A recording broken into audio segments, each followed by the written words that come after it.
ஆயிம்மா, நான் தான் சத்யாம்மா. எல்லாரும் நல்லா இருக்கீங்களா? சரிம்மா, இவ்வளோ சொரக்கா வச்சு என்ன பண்ண போறீங்க? அவ்வளோ இருக்கு கையில்.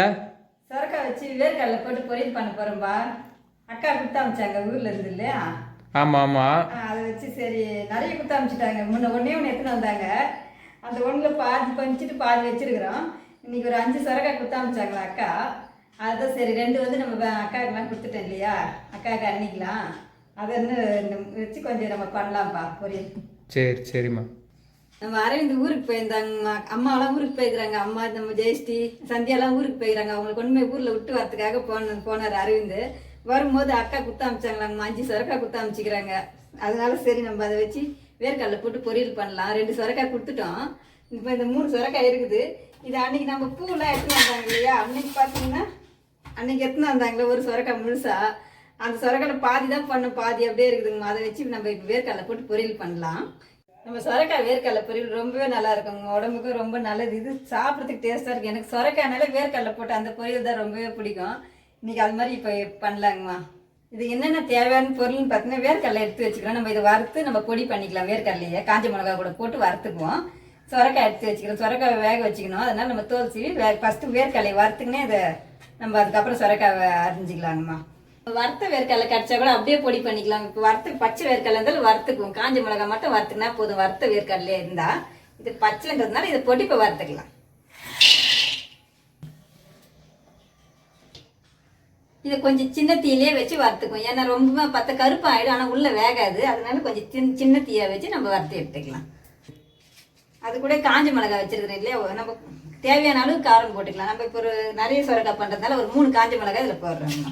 நம்ம அன்றைக்கி அக்காவுக்கு முழுசாக ஒரு சொரக்காய் கொடுத்தாங்களா, அதில் பாதி பண்ணிவிட்டு பாதி வச்சுட்டு அந்த பாதியை இப்போ செஞ்சுக்குவோம். மிச்சம் அது வந்து முழுசாக இருந்தால் கூட யாருக்காச்சும் கொடுக்கலாம், முழுசாக கொடுக்கலாம். இது பாதி இருக்கிறதால நம்ம பாதி செஞ்சுக்குவோம். எல்லோரும் ஊருக்கு வேற போயிருக்கிறதால செஞ்சாலும் வேஸ்ட்டாக தான் போயிடுங்கம்மா. நம்ம பிஞ்சு சொரக்காயாக இருந்தால் நம்ம தோல் கூட சீவ வேண்டியதில்லை. இது கொஞ்சம் லேசாக முத்தி இருக்கிறதால நம்ம லேசாக தோல் சீவிக்கும். பிஞ்சாக இருந்தால் அப்படியே கூட அரிஞ்சு போட்டுக்கலாம். தோல் ரொம்ப நல்லது இல்லையா உடம்புக்கு?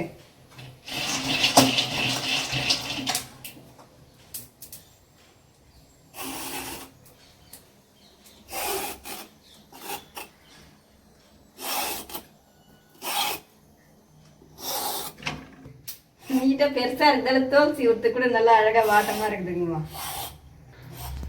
இந்த தோல் சீவர் இந்த சீலர் இப்போ தான் இந்த அம்மாவுக்கு புதுசாக வாங்கி கொடுத்தோம். முன்னாடி இருந்துச்சு, ஆனால் அது வந்து உடஞ்சிச்சுன்றதுனால போயிடுச்சு. நானும் சரி இந்த அருவாமனையிலே சீவறதால ரொம்ப கஷ்டமா இருக்குது. அதனால சரி கொண்டு வாங்கிட்டு வந்துட்டாங்கப்பா. கடைக்கு போனான்னு சொன்னப்போ இப்போதான் புதுசாக இதை வாங்கிட்டு வந்து கொடுத்தாங்க. நல்லா இருக்குது, சீவறதுக்கு நல்லா இருக்குதுங்கம்மா. அம்மா வந்து அம்மா அழகாக சுற்றி தோல் எடுத்துட்டாங்க. அடுத்து நம்ம வேக வைக்க போறீங்களா? இதப்பா நல்லா தோல் எடுத்துட்டு கழுவிக்கலாம். சுத்தமாக கழுவிட்டு அதுக்கப்புறம் சின்ன சின்னதாக கட் பண்ணி நம்ம வேக வச்சுக்கலாம். சரிம்மா பண்ணுங்க.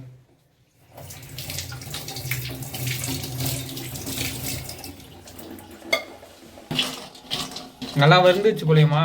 இன்னும் கொஞ்ச நேரம் இருந்துச்சுன்னா இறக்கிடலாம்.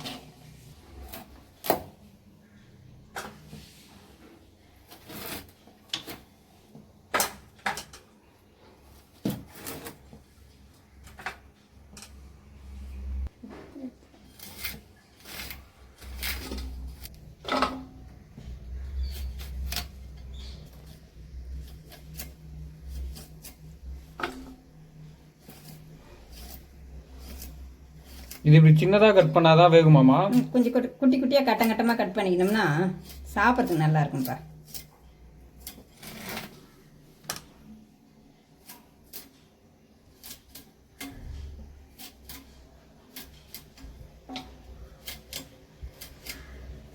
எல்லாத்தையும் அரிஞ்சிட்டிங்களாமா?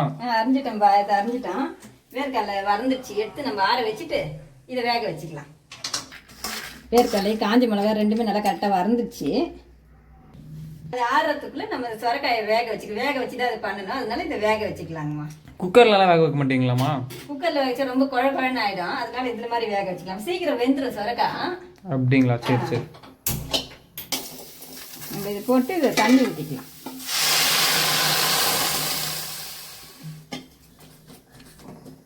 தண்ணி கொஞ்சமாக ஊற்றிருக்கீங்க, போதுமாம்மா? சீக்கிரம் வெந்துரும்ப்பா. கொஞ்சம் தண்ணி ஊற்றினாலே போதும், வெந்துடும். அதுக்கப்புறம் நம்ம இந்த வேர்க்கடலை போட்டு பண்ணும்போது தண்ணி சுத்தமாக இருக்கக்கூடாது. தண்ணி இருந்தால் கூட வெடிக்கட்டிட்டு தான் காய் வெந்துச்சுனாக்கா தண்ணி வெடிக்கட்டி தான் வேர்க்கடலை போடணும். இல்லை குழன்னு ஆகிடும். அதனால் நம்ம போட்டுட்டு இது கூடவே இல்லை மஞ்சத்தூளும் உப்பும் போட்டு வேக வச்சுக்கலாம்.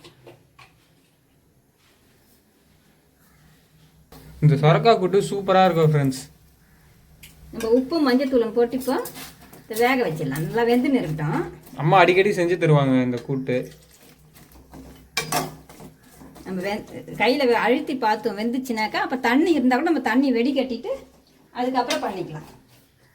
இந்த சொரக்காய் வேர்க்கடலை, இந்த சொரக்காய் பருப்பு போட்டு கூட கடையும் குழம்பு மாதிரி வச்சுட்டு சாப்பாட்டு கூட பருப்பு போட்டு நம்ம பச்சை மிளகா காஞ்ச மிளகா ஏதோ போட்டு நம்ம தக்காளி வெங்காயம்லாம் போட்டு அது மாதிரி கரைஞ்சி சாப்பிட்லாம். நம்ம ஊரில் பார்த்தீங்கன்னா அந்த சொரக்காய் கூட கருவாடு கூட போட்டு கருவாட்டு குழம்பு வைப்பாங்கம்மா. சொரக்காய் கருவாட்டு குழம்பு வைப்பாங்க. அதுக்கப்புறம் கடலைப்பருப்பு போட்டு கூட்டு மாதிரி பண்ணலாம். எது வேணாலும் பண்ணலாம். நான் ஃபஸ்ட்டு சொரக்காய் பார்த்தீங்கன்னா முதல் வந்து இந்த மாதிரி வேர்க்கடலை போட்டு பொரியல் பண்ணிடுவேன். அப்புறம் தான் பருப்பு போட்டு கடையுது இந்த மாதிரி பண்ணுறது. வறுத்து வச்சிருக்கிறோம் இல்லையா வேர்க்கடலை காஞ்ச மிளகாய், அது போட்டு நம்ம பொடி பண்ணிக்குவோம். ரொம்ப நைஸாக மாவு போல் அரைச்சிட வேண்டாம். கொஞ்சம் குறைன்னு இருந்தால் தான் அது கூட சாப்பிட்றதுக்கு நல்லா இருக்குங்கம்மா. இந்த தோல் வேணா கூட எடுத்துட்டு நம்ம இது மாதிரி எடுத்துட்டு கூட ரெண்டா அப்படி உடச்சி கூட போட்டு பொடி பண்ணி கூட போடலாம். வேணும்னா அந்த மாதிரியும் போட்டுக்கலாம். நம்ம இப்போ தோலோடு தான் போட போகிறோம். ஏன்னு பார்த்தீங்கன்னா எனக்கு கூட இது தெரியும். நானும் பார்த்தீங்கன்னா நம்ம ஊர்லேயே பார்த்தீங்கன்னா வேர்க்கடலை எப்பவுமே அம்மாலாம் ரெண்டாக தான் இப்படி உடச்சி அவங்க தான் பொடி எல்லாமே அப்படி பண்ணுவாங்க. சரி நானும் அதே மாதிரி தான் பண்ணுவேன். இங்கே நம்ம வேலை பார்க்குறோம் இல்லையா, அவங்க பார்த்தீங்கன்னா ஒரு நாள் சட்னி ஆச்சுன்னு இருந்தாங்க. நான் பாத்திரம் கழுவின்னு இருந்தால் அவங்க பார்த்தா நல்லா பேசுவாங்க, நம்ம கூட பேசிக்கினே இருப்பாங்க. அவங்க சட்னி அரைச்சின்னு இருந்தாங்க. அப்போ இந்த மாதிரி முழுசாக போட்டு சட்னி அரைக்கிறாங்க. அப்போ நான் கேட்டேன், ஏம்மா இந்த மாதிரி முழுசாக போடுறீங்க அப்படின்னு சொல்லிட்டு நான் கேட்டேன். அப்போ தான் அவங்க சொல்கிறாங்க, அவங்க தெலுங்கு பேசுவாங்க. ரொம்ப நம்ம பேசுறது அவங்களுக்கும் புரியாது, அவங்க பேசுறது எனக்கு புரியாது, நான் பேசுறது அவங்களுக்கு புரியாது. அப்போ அவங்க சொல்கிறாங்க, ஆண்டி இது வேர்க்கடலை வந்து இப்படி தோலோடு போட்டால் தான் சத்து அப்படின்னு சொல்லி ஏதோ தெலுங்குல சொன்னாங்கம்மா. அதுலேருந்து பார்த்தீங்கன்னா நம்மளும் அதே மாதிரியே செய்வோன்ட்டு தான் நானும் தோல் எடுக்கிறதே கிடையாதுங்கம்மா. அப்படியே போட்டு செஞ்சிடுறது. இந்த தோலை இப்படி நம்ம உடைச்சோம்னா இது வேற பறந்து நடக்கும் வீடெல்லாம். அவங்க சொன்ன ஐடியா எனக்கு ரொம்ப நல்லா இருந்த மாதிரி இருந்தது. அப்போ இந்த தோலோட இந்த தோல் எங்கன்னா கீழே போட வேண்டியது கூட இல்லை. பார்த்தீங்களா, சத்தம் ஆயிடுச்சு நம்மளுக்கு. இந்த தோலை பெருக்க வேண்டிய வேலையும் இல்லை, இதுலேயே போட்டு நம்ம செஞ்சுக்கலான்ட்டு. உங்களுக்கு அந்த மாதிரி பிடிக்கலன்னா நீங்கள் தோலை எடுத்துட்டு கூட செய்யுங்க.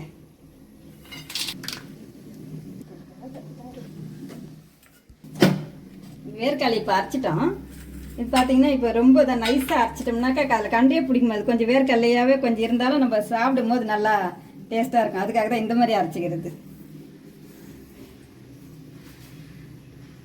இது நம்ம போட்டு ரொம்ப நேரம் ஆயிடுச்சோம்னா நம்ம வெந்துச்சான்னு இப்போ பார்ப்போம்.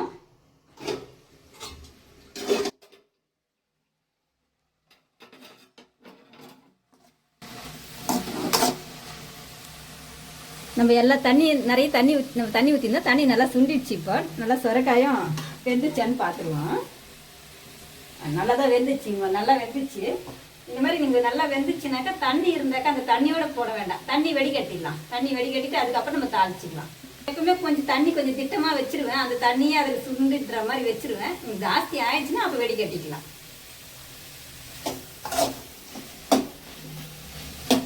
அவ்வளோதான், கொஞ்சம் ஈரம் தான் இருக்குது. இந்த இது நம்ம வெடிக்கட்ட வேணாம், இதுலேயே நல்லா இசுத்துக்கிட்டு இந்த தண்ணியை. அதுக்கப்புறம் நம்ம தாளிப்போம். நல்லா சுத்தமாக தண்ணி சுத்தமாக காலி ஆயிடுச்சு. இப்போ நம்ம எடுத்து வேறு பாத்திரத்தில் மாற்றிட்டு இதுலேயே நம்ம தாளிச்சிக்கலாங்கம்மா.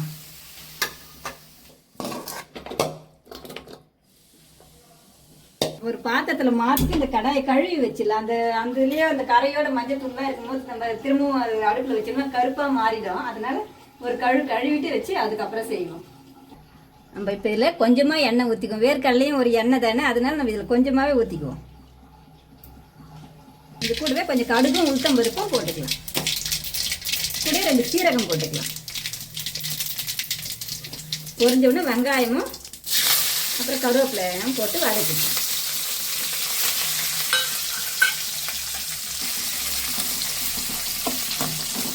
சீரகம் போட்டோம்னா நல்லா கம்ம வாசனையா இருக்குதுங்கம்மா. சீரகம் நம்ம எதுக்கு போறோம்னா கொஞ்சம் ஜீரண சக்தி ஆகும். வேர்க்கடலை கொஞ்சம் நெஞ்சு மேலே இருக்கிற மாதிரி இருக்கும் இல்லையா, அதனால சீரகம் போட்டோம்னா கொஞ்சம் நெஞ்சு கறிப்பு இல்லாத இருக்கும். அதுக்காக தான் இப்போ நம்ம சீரகம் போட்டிருக்கிறோம். இது வெங்காயம் நல்லா வதங்கிச்சு. அதுக்கப்புறம் நம்ம வேக வச்சிருக்கோம். உப்பு மஞ்சத்தூளும் போட்டு இந்த சொரக்காயை அதை போட்டு இப்போ நம்ம கலக்கலாம். சொட்டு கூட தண்ணி இல்லாமல் இருக்கணும் அம்மா.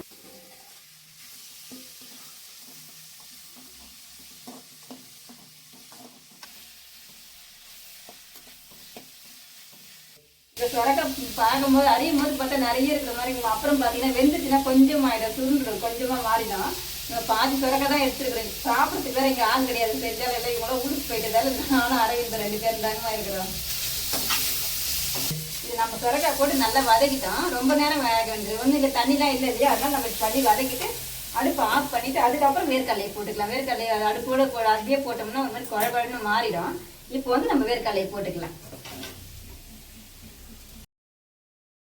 இந்த மாதிரி போட்டோம்னா பளபளன்னு இருக்கும், இல்லைன்னா அது குழகுழன்னு ஆகிடும். அதுக்காக தான் நம்ம இந்த மாதிரி ஆஃப் பண்ணிட்டு அடுப்பு ஆஃப் பண்ணிட்டு தூவி கொஞ்சம் அதிகமாகிடுச்சுன்னா கூட நிறுத்தி வச்சுக்கோங்க. எடுத்து ஃப்ரிட்ஜில் வச்சுட்டு நம்ம இன்னொரு பொரியல், முருங்கைக்கீரை பொரியல் இந்த மாதிரிலாம் கூட போட்டுக்கலாம். அதனால் கொஞ்சம் அதிகமாகிடுச்சுன்னா எடுத்து வச்சுக்கலாம்.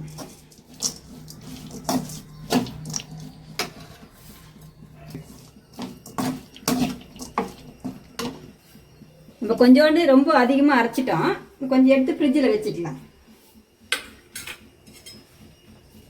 நம்ம இதை வேற ஒரு பாத்திரத்தில் எடுத்து வச்சிருவோம்மா.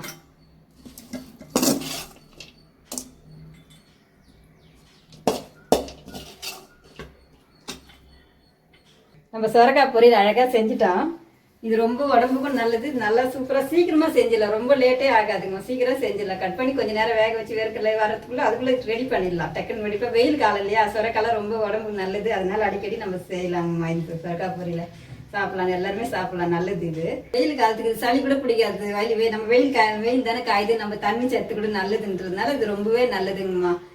வேர்க்கடலை போட்டுக்கிறதால சொரக்காய் சாப்பிடாதவங்க கூட அந்த சொரக்காய் பொரியல் சாப்பிடணும்னு ஆசை. ஒரு வாட்டி செஞ்சுட்டா கூட திரும்ப திரும்ப அதை செஞ்சு சாப்பிடணுன்ற ஆசையே வருங்க. குழந்தைங்க கூட விரும்பி சாப்பிடுவாங்க வேர்க்கடலை இருக்கிறதால.